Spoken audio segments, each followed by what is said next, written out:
Assalamualaikum warahmatullahi wabarakatuh.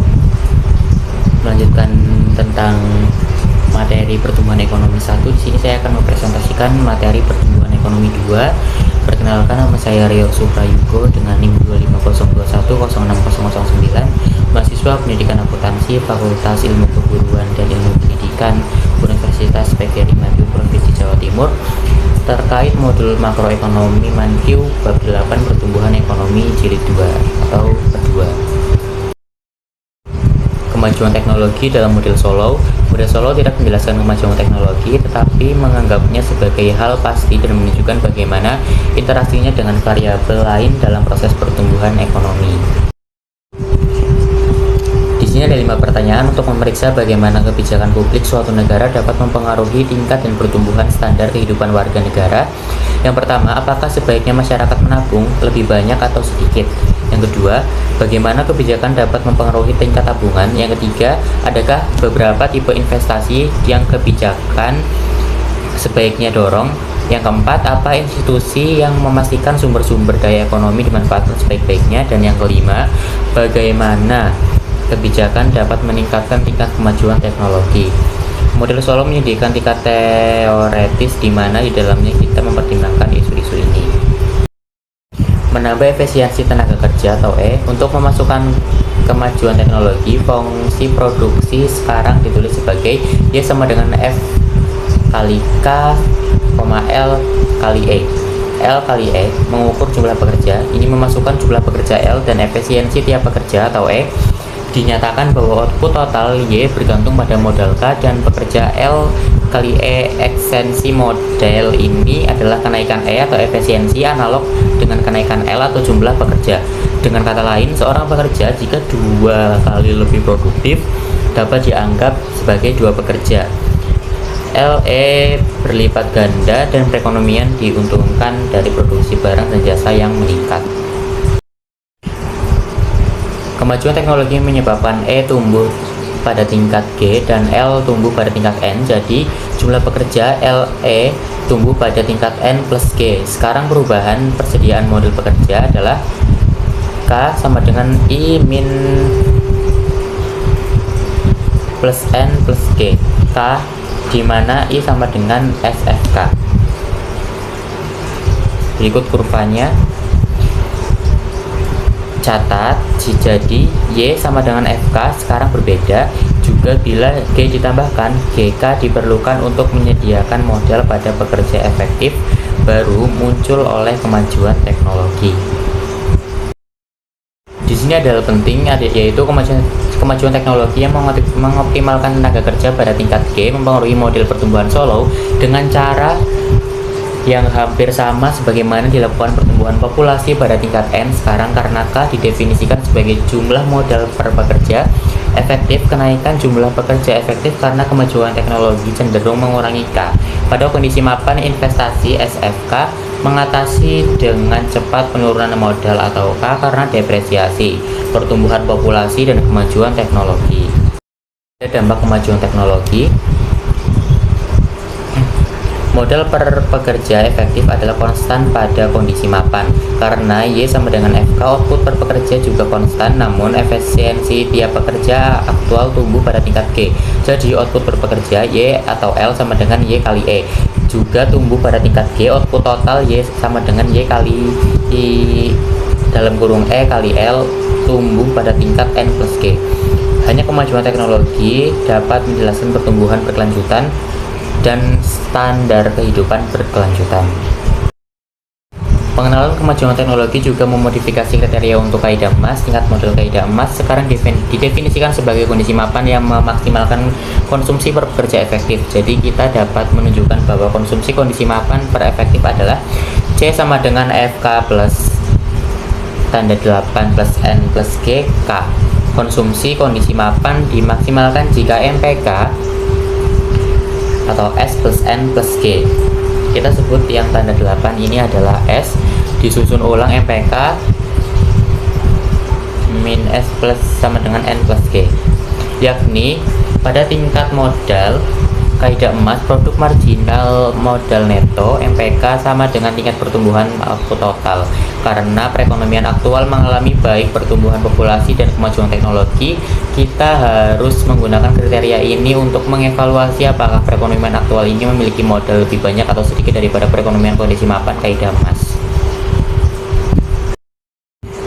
Tingkat pertumbuhan kondisi mapan pada model Solow dengan kemajuan teknologi. Ya, di sini ada variabel simbol tingkat pertumbuhan kondisi mapan. Bisa dilihat pada layar berikut. Nah, selanjutnya dari teori pertumbuhan ke kenyataan pertumbuhan. Sejauh ini kita telah memperkenalkan kemajuan teknologi ke dalam model Solow untuk menjelaskan pertumbuhan berkelanjutan pada standar kehidupan. Mari kita sekarang mendiskusikan apa yang terjadi ketika teori menemui kenyataan. Pertumbuhan berimbang. Menurut model Solow, kemajuan teknologi menyebabkan nilai banyak variabel untuk naik bersama-sama pada kondisi mapan. Sifat ini disebut pertumbuhan berimbang atau balance growth. Pada kondisi mapan, output per pekerja Y atau L dan persediaan modal per pekerja K atau L keduanya tumbuh pada tingkat G, yang adalah tingkat kemajuan teknologi. Ini konsisten dengan data AS di mana G bernilai sekitar 2% secara konsisten sejak 50 tahun lalu. Kemajuan teknologi juga mempengaruhi harga-harga. Faktor pertumbuhan upah real pada tingkat kemajuan teknologi, tapi harga sewa modal real tetap konstan setiap saat. Lagi selama 50 tahun terakhir, upah real telah meningkat 2% dan telah meningkat hampir sama dengan GDP real. Namun, harga sewa modal real pendapatan modal ini dibagi persediaan modal telah sekitar sama. Selanjutnya ada konvergensi, adalah sifat mengejar ketertinggalan disebut konvergensi. Jika tidak ada konvergensi, negara yang awalnya miskin akan tetap miskin. Model Solow membuat prediksi tentang kapan konvergensi akan terjadi. Menurut model, apakah dua perekonomian akan bertemu bergantung pada mengapa mereka berbeda pada awalnya, yaitu tingkat tabungan, tingkat pertumbuhan populasi, dan akumulasi human capital. Selanjutnya ada akumulasi faktor versus efisiensi produksi. Perbedaan pendapatan adalah hasil dari satu, faktor-faktor produksi seperti kuantitas modal fisik dan human capital. Dua, efisiensi dalam penggunaan faktor-faktor produksi. Secara sederhana, pekerja di negara miskin tidak memiliki alat dan keterampilan, atau mereka tidak memanfaatkan alat dan keterampilannya secara optimal. Di sini ada pertanyaan kunci dalam model Solow. Pertanyaan sentralnya adalah apakah kesenjangan besar antara kaya dan miskin disebabkan oleh perbedaan akumulasi modal atau perbedaan fungsi produksi. Kita dapat membandingkan tingkat tabungan menentukan tingkat modal dan output kondisi mapan. Suatu tingkat tabungan tertentu menghasilkan kondisi mapan kaidah emas yang memaksimumkan konsumsi per pekerja. Mari kita gunakan kaidah emas untuk analisis tabungan AS. Produk marginal modal neto dari depresiasi, tingkat pertumbuhan output total. Dari perbandingan tersebut, kita dapat menganalisis jika perekonomian beroperasi dengan modal lebih banyak daripada kondisi mapan kaidah emas, maka MPK min 8N plus G, jumlah modal pada kondisi mapan kaidah emas. Jika perekonomian beroperasi dengan modal lebih sedikit daripada kondisi mapan kaidah emas, maka MPK min S N plus G. Perekonomian AS, produk marginal modal neto setelah depresiasi, tingkat pertumbuhan output total. Untuk membuat perbandingan ini di perekonomian AS, kita perlu menaksir tingkat pertumbuhan output dan produk marginal modal neto. GDP AS tumbuh sekitar 3% per tahun, jadi N plus G sama dengan 0,03. Kita dapat menaksir produk marginal modal neto dari fakta-fakta berikut. 1. Persediaan modal sekitar 2,5 kali GDP 1 tahun atau K sama dengan 2,5 Y. 2. Depresiasi modal sekitar 10% GDP atau DK sama dengan 0,1 Y. 3. Pendapatan modal sekitar 30% GDP atau MPK kali K sama dengan 0,3 Y. Kita menyelesaikan tingkat depresiasi dengan membagi persamaan 2 dengan persamaan 1. Depresiasi K atau K sama dengan 0,1 Y atau 2,5 Y. Depresiasi sama dengan 0,04, dan kita menyelesaikan produk marginal modal atau MPK dengan membagi persamaan 3 dengan persamaan 1. MPK kali K per K sama dengan 0,3 Y per 2,5Y, MPK sama dengan 0,12. Jadi sekitar 4% persediaan modal terdepresiasi tiap tahun, dan jumlah produk marginal pada sekitar 12% per tahun. Produk marginal modal neto MPK minus sekitar 8% per tahun.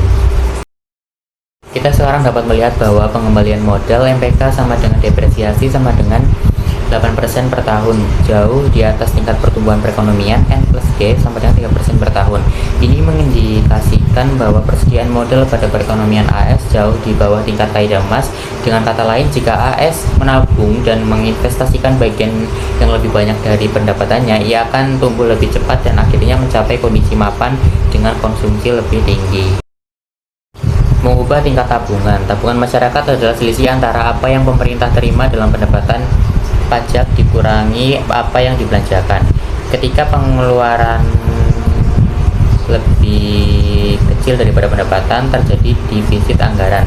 Ketika pengeluaran lebih besar daripada pendapatan, terjadi surplus anggaran.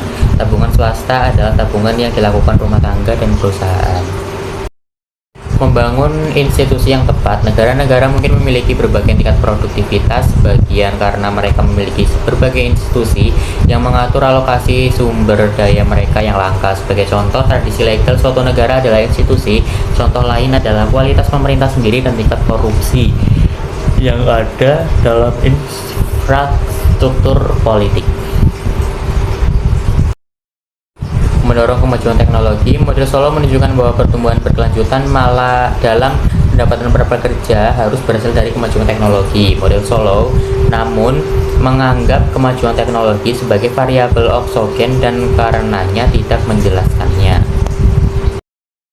Di luar model Solow ada teori pertumbuhan endogen. Teori pertumbuhan endogen menolak asumsi dasar Solow tentang perubahan teknologi oksogen yang berasal dari luar.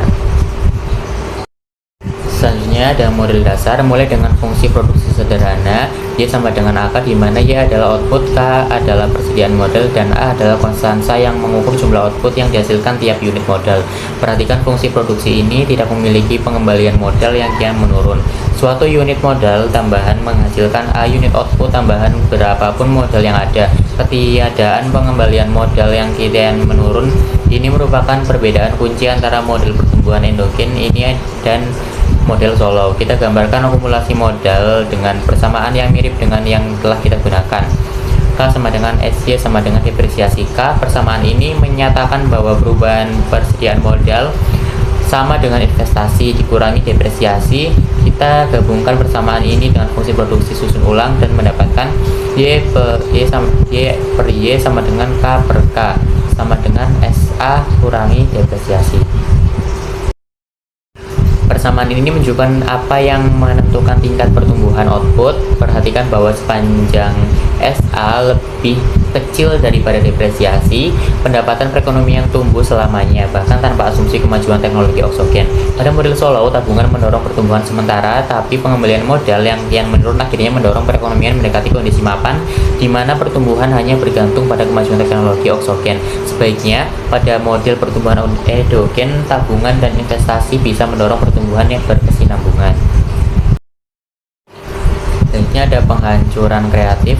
Schumper menyatakan bahwa kemajuan ekonomi berasal dari proses penghancuran kreatif. Menurut Schumper, penggerak kemajuan adalah pengusaha dengan ide untuk produk baru, cara baru untuk menghasilkan produk lama, atau beberapa inovasi lain.